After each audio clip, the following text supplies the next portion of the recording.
Today, I want to talk about how the media affect public perception of social issues. It's a big part of why the media is corrupt in its hunt for ratings, and I think it can be illustrated very well by its reaction to social unrest. One example I could point to would be the Black Lives Matter protest. Now, a lot of times in the media, it's very well known that anything sensationalistic or shocking will get views, will get people talking, and there's a lot of ways to get viewers talking and to frame debates in a certain way that will make people react in a way that may be against their own best interest or not in the manner that they would react had the media not been there to construct the narrative in the first place. An example being to focus on the reaction to police shootings rather than the actual police shootings more often. In the in the case of the Ferguson situation, and a lot of times they talk about people talking about the protest, but they do not actually talk about the protests themselves and why they happen and who they're affecting and what problem is actually being addressed. It's not in their interest to address the actual problem because that does not generate buzz.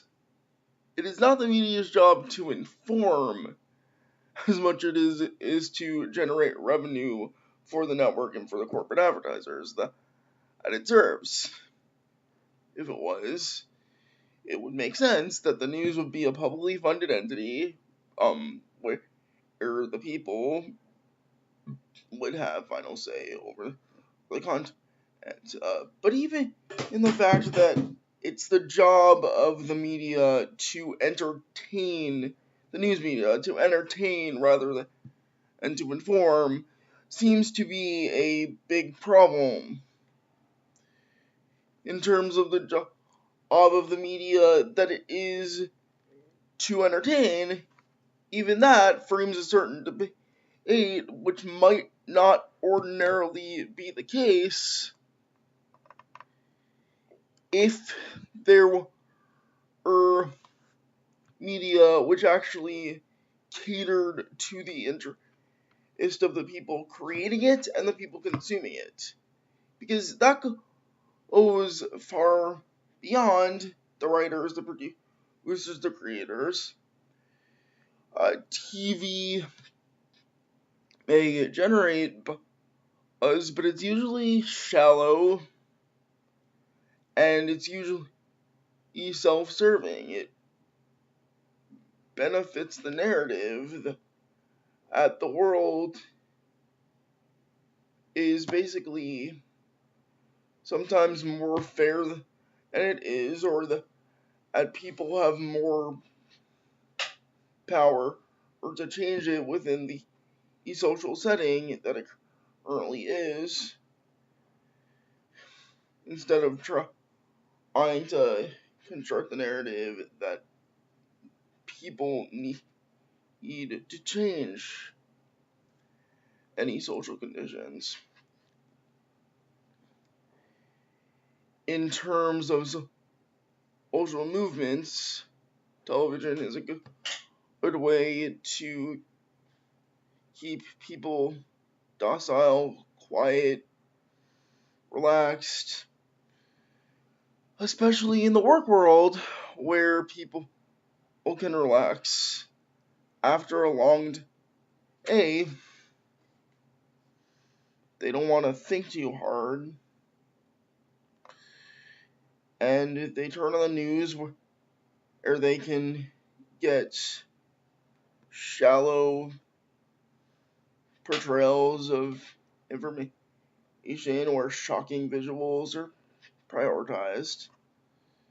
They turn on a presidential race where a candidate is covered who can say vulgar things, but not actually focus on policies which might actively seek to kill Middle Eastern civilians and openly commit war crimes.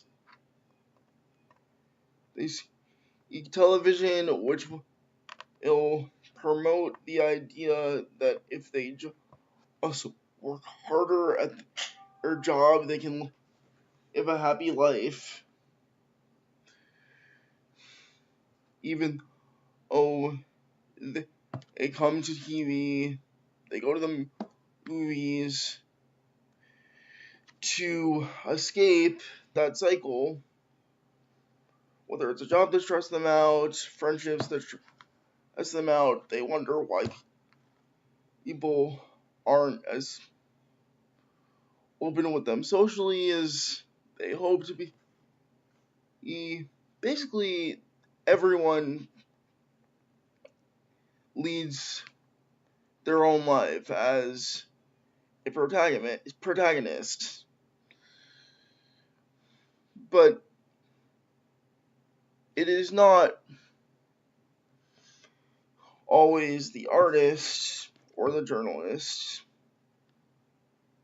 who writes, produces, edits their own agenda free from influence. And until there's a way for nominal creators of these media, these journalists,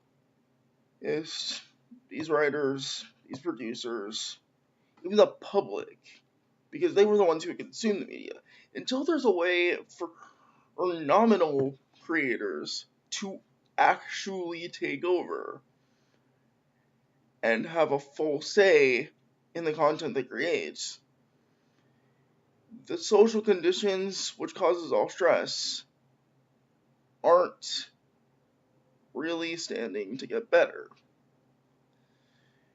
And we can't liberate ourselves, and we can't de-stress ourselves and remove ourselves from this cycle in which we are distracted, lulled, and shallowly entertained until that happens.